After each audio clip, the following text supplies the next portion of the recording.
So, paano ba tayo magkakaroon ng undivided witness o pagpapatotoo sa Panginoong Hesus at sa ginawa niya para sa atin? Una, stay distinct as salt in the world. Pangalawa, shine clearly as light in the world. At pangatlo, let your life point to people to the Father. Okay, unahin natin ang number 1. Stay distinct as salt in the world. Pakinggan natin ang sinabi ng Panginoong Hesus sa Mateo 5:13. Kayo ang asin na sangkatauhan. Ngunit kung ang asin ay mawalan na ng alat, paano pa ito mapapaalat muli? Hindi ba wala na itong kabuluhan kundi ang itapon at tapakan ng mga tao? Pansinin ninyo, ang unang salitang ginamit ni Lord, kayo. Hindi niya sinabi ang mga pastor ang asin ng sangkatauhan. Hindi niya sinabi, ang mga matagal ng Kristiyano ang asin. Hindi niya sinabi, kapag marami ka ng alam sa Bible, maaari ka na maging asin. No, sinabi niya sa kanyang mga alagad, kayo ang asin. Ibig sabihin, bago ibinigay ni Lord yung responsibility, ibinigay muna niya ang kanilang identity. Napakahalaga nito.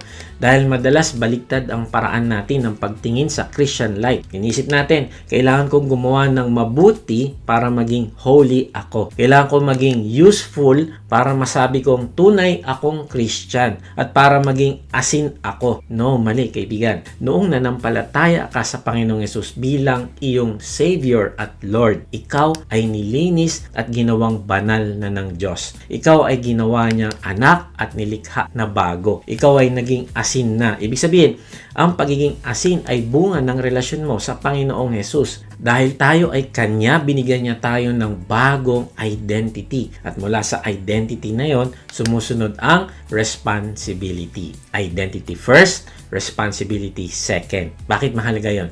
Dahil kapag responsibility ang nauna, magiging burden yung obedience natin sa Kanya. Magiging performance yung faith. Pero kapag identity ang nauna, nagiging mas madali ang pagsunod. Bakit? Kasi hindi na tayo sumusunod para mahalin tayo ng Diyos. Kundi sumusunod tayo dahil minahal na niya tayo, niligtas niya na tayo, nilinis niya na tayo, at ipinaranas niya sa atin yung kanyang grace. Kaibigan, tandaan mo ito. Hindi tayo naging asin dahil mas mabuti tayo kaysa sa iba. No. Dahil lang ito sa grace ng Diyos sa atin. Tayo rin ay dati namang nasa dilim. Tayo rin ay makasalanan. Tayo rin ay nangangailangan ng tagapagligtas. Pero sa grace ng Diyos, nilapit niya tayo sa Panginoong Hesus, pinatawad, binigyan ng bagong buhay, at tinawag na kanyang mga alagad at ginawang asin. At dahil dito sa ating identity na ito, ay meron tayong responsibility. Responsibility na hindi galing sa pride, na kaya natin ginagawa yung isang bagay para meron tayong maipagmalaki dun sa mga ma-accomplish natin. Kundi, galing ito sa grace ng Diyos. Kaya tayo gumagawa ng mabuti. Kaya natin ginagawa yung responsibility natin na maging asin. Dahil sa habag ng Diyos sa atin, ay ang ating buhay ngayon bilang asin ay ipapagamit na natin sa Kanya. Sa natin ipapagamit, tingnan mo, sabi niya, kayo ang asin ng sangkatauhan. Para bang sinasabi niya, may inilagay akong purpose sa buhay mo para sa sangkatauhan. Ang ibig sabihin, hindi ka iniligtas ng Diyos para mabuhay lamang para sa sarili mo.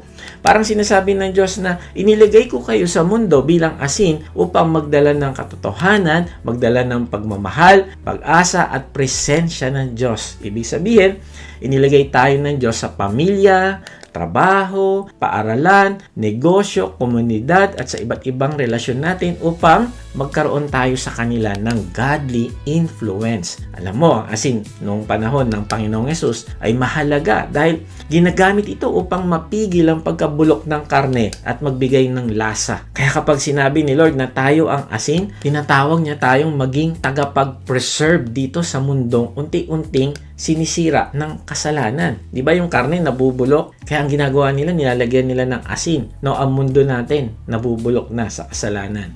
Sa mundo natin na normal ang pandaraya, tayo ang dapat maging asin. Tayo ang dapat na magpakita ng honesty. Sa pamilya natin na normal ang galit, tampuhan, tayo ang nagiging peacemaker. Sa opisina na normal ang paghihiganti, siraan, at alam mo, tayo ang nagpapakita ng pagmamahal sa mga taong hindi naman kamahal-mahal. Sa lugar na puno ng hopelessness, tayo ang nagdadala ng pag-asa na galing sa Panginoong Hesus. Now, ito yung problema. May warning. Sabi ni Lord, ngunit kung ang asin ay mawalan na ka ng alat, ang ibig sabihin ay, paano kung sa halip na ikaw ang peacemaker, ay ikaw pa ang nagiging dahilan ng paksyon-paksyon? Hindi nakikita ang pagmamahal sa iyo sa mga taong nagkakasala sa iyo. Ang ibig sabihin, nawawala na ang spiritual impact mo na mabuti sa ibang tao. Meron ng contradiction. Maring tinatawag mo yung sarili mo na follower ni Lord, pero walang godly influence na nakikita sa iyo. Sinasabi mo na si Lord ang Panginoon mo, pero hindi nakikita yung character ng Panginoong Jesus. Sinasabi mo mahal mo si Lord, pero iba ang priority mo sa iyong time. Sinasabi mo si Lord ang nasa puso mo, pero pera, galit, pleasure o pride ang nasusunod sa buhay mo. May nakikita ang mga Christian activities sa iyo, sa iyong buhay, pero wala na yung godly impact mo sa iba. Parang asin na walang alat. Kaya kaibigan, stay distinct as salt in the world. Pagkatapos, tinanong ni Lord, paano pa ito mapapaalat muli? Rhetorical question ito. Ibig sabihin, pinapakita ni Lord kung gaano kaseryoso ang pagkawala ng saltiness. Hindi ibig sabihin na wala nang pag-asa sa taong nagkasala. No. Malinaw sa Bible na nagpapatawad at nagpapanumbalik ang Diyos sa taong nagsisisi. Si Pedro ay itinanggi ang Panginoon, pero pinatawad at ibinalik siya sa ministry. Si David ay nagkasala ng mabigat, pero nang magsisi siya, humingi siya ng malinis na puso sa Diyos, pinatawad siya. Ang warning ay ito: kapag pinanatili natin yung compromise at tumanggi tayong magsisi, masisira yung usefulness at credibility ng witness natin. Kaya nga sabi ni Lord, hindi ba wala na itong kabuluhan kundi ang itapon at tapakan ng mga tao? Ang ibig sabihin, kapag nawala na ang iyong godly influence, kapag nawala na ang iyong spiritual usefulness at credibility, ay hindi mo na magagawa ang purpose na binigay sa iyo ng Diyos. Ang sabi diyan, itatapon at tatapakan ng tao. Ang ibig sabihin, wala na ang effectiveness ng testimony mo sa ibang tao. Kapag nangangaral tayo ng katapatan pero dishonest tayo, tinatapakan ng tao yung witness natin. Kapag nagsasalita tayo tungkol sa pagmamahal pero malupit naman tayo sa bahay, nawawala ang credibility natin. Tinatapakan ng tao ang witness natin. Kaya kaibigan, stay distinct as salt in the world. Tanungin natin ito sa ating sarili. May alat pa ba ang buhay ko? Kapag nakikita ako ng asawa ko, anak ko, katrabaho, kaibigan o empleyado, nakikita ba nila ang character ng Panginoong Yesus? Alam mo, yung pagiging distinct ay makikita natin sa buhay ni Daniel. Siya ay dinala sa isang kultura ng mga taong hindi naniniwala sa Diyos. Binigyan siya ng bagong training, bagong language, at bagong environment, bagong katuruan, at dito ay nagtrabaho siya sa isang government na hindi kumikilala sa kanyang Diyos. Pero sa kabila ng matinding influence at pressure ng mga tao doon na umayon siya sa kanilang gawi, at kung iisipin mo, wala na nga doon yung templo ng Diyos. Wala naman doon ang kanyang pamilya. Wala naman makakita sa kanya doon. Pwede nga siya mag-conform. Wala makakita sa kanya. Kaya lang, hindi siya pumayag na mag-conform siya doon sa bagong environment na yon. Siya ang naging asin. Dahil dito, siya ay na-promote. Gusto ng hari na gawin siyang taga-pamahala ng buong kaharian. Kaya lang, nainggit sa kanya yung kanyang mga kasamahan at gusto siyang ibagsak. Kaya ito yung ginawa nila. Daniel 6:4. Kaya ang dalawang kasama niyang tagapamahala at ang mga pinuno ng mga rehiyon ay humanap ng maibibintang kay Daniel upang huwag matuloy ang magandang balak ng hari para sa kanya. Ngunit wala silang makitang dahilan sapagkat laging matapat si Daniel sa kanyang tungkulin. Alam mo, naalala ko tuloy ang mga namumuno sa ating gobyerno, hindi naman lahat, na kapag binubuklat yung kanilang mga records, ay may nakikita sa kanilang kapintasan at sila ay pinapakulong, kinakasuhan. Pero si Daniel iba, walang makitang dumi sa kanya kahit isa. Kasi sobrang honest niya sa trabaho. Hinahanap nila yung negligence. Mamaya, baka pabaya ito sa trabaho. Tignan ko nga yung time record nito.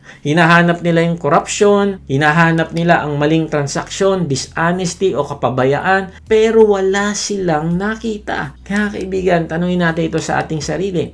Kapag sinuri ang trabaho mo, ano ang makikita? Kapag tinignan ng reports mo, accurate ba? Kapag sinuri ang transactions mo, malinis ba? Kapag kinausap ang employees mo, sasabihin ba nilang fair ka? Kapag tinanong ang pamilya mo, pareho ba ang ugali mo sa church at sa bahay?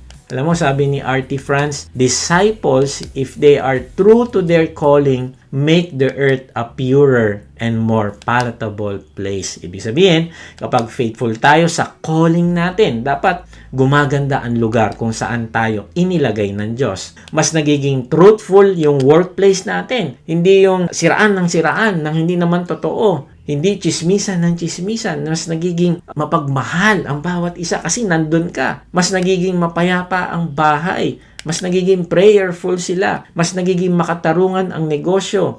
Mas may compassion ang discipleship group. Hindi dahil tayo yung Savior, kundi dahil nakikita sa buhay natin yung Savior. Alam mo, si Susanna Wesley ay nakatira sa Epworth, England noong early 1700s. Ang asawa niyang si Samuel Wesley ay isang mabuting tao, kaya lang hindi mabuting manager ng pananalapi. Marami siyang utang at kalaunan ay inaresto at ikinulong sa debtors prison. Kinaladkad siya mula sa churchyard. Grabe. Sa harap mismo ng kanyang congregation dahil sa utang na hindi niya kayang bayaran, ay hinila siya palabas. Ang saklap. Ang masaklap pa ay 2 beses nasunog yung kanilang bahay. Isa sa mga sunog na yon, muntik nang mamatay yung isa nilang anak na lalaki na nagngangalang John. Nasa 2nd floor siya at sa pinakahuling sandali, nahila siya palabas ng bintana. May panahon din na sobrang lalim ng kanilang pagtatalo tungkol sa politics na umalis si Samuel at iniwan si Susanna kasama ang mga anak ng mahigit 1 taon. At sa gitna ng lahat ng iyon, utang, sunog, pagkawala ng asawa, ang kahihiyan ng pagkakulong ng asawa, ay nagpatuloy si Susanna na magtiwala sa Diyos. Nanganak si Susanna Wesley ng 19 children. Grabe, imagine mo yan. 9 sa kanila ang namatay habang sanggol pa. And ito yung problema. Isa-isang inilibing ni Susanna ang kanyang mga anak sa loob ng isang bahay na paulit-ulit nasusunog. Habang kasal sa isang lalaking hindi kayang panatilihing maayos ang kanilang finance. Sa panahong halos walang kapangyarihan ng isang babae na baguhin yung nangyayari sa kanya, pero alam mo, patuloy pa rin siyang lumalapit sa Diyos. Sa gitna ng poverty, sa isang bahay na itinayong muli mula sa abo, naglaan siya ng isang kwarto. At ginawa niya itong school, 6 hours a day, 6 days a week. Personal niyang tinuruan ng bawat anak niyang magbasa, mag-isip, mga tuwiran at makilala ang Diyos sa pamamagitan ng Bible. Pakinggan ninyo yung sinulat niya sa kanyang asawa tungkol sa kanyang weekly routine. Sabi niya, I take such a proportion of time as I can best spare every night to discuss with each child by itself. Monday, umuupo siya kasama si Molly. Tuesday, si Hetty. Wednesday, si Nancy. Thursday, ang batang si John. Friday, si Patty. Saturday, si Charles. Sunday, sina Emily at Suki. Every single week, one at a time. Sa isang bahay na walang pera, halos hindi pa na-repair at may asawang mas madalas wala kaysa nasa bahay. Grabe, sobrang faithful niya na makilala ng kanyang mga anak ang Diyos. Kaibigan, yun ang pagiging asin sa paligid. At dito makikita natin na nagkaroon ng impact sa kanyang mga anak ang pagiging asin niya. 2 sa mga anak na yon na kinakausap niya one-on-one, gabi-gabi sa maliit na schoolroom na yon ay sina John at Charles Wesley. Sila ay nagsimula ng isang movement. Si John ay naging isa sa mga pinaka-maimpluwensyang preacher sa church history at naging founder ng Methodism. Si Charles naman ay sumulat ng mga hymn na kinakanta pa rin sa mga church sa iba't ibang bahagi ng mundo hanggang ngayon. Mga awit tulad ng Hark the Herald Angels Sing. At alam mo, tinatawag ng mga historian si Susanna Wesley na the mother of Methodism. Kaya lang, sabi niya ay hindi ang title ang plano niya para sa kanyang sarili. Ang gusto lamang niyang gawin ay i-preserve ang kanyang mga anak. I-preserve ang kanilang minds, ang kanilang character, ang kanilang souls. Kaibigan, maaaring parang si Susana ka ngayon.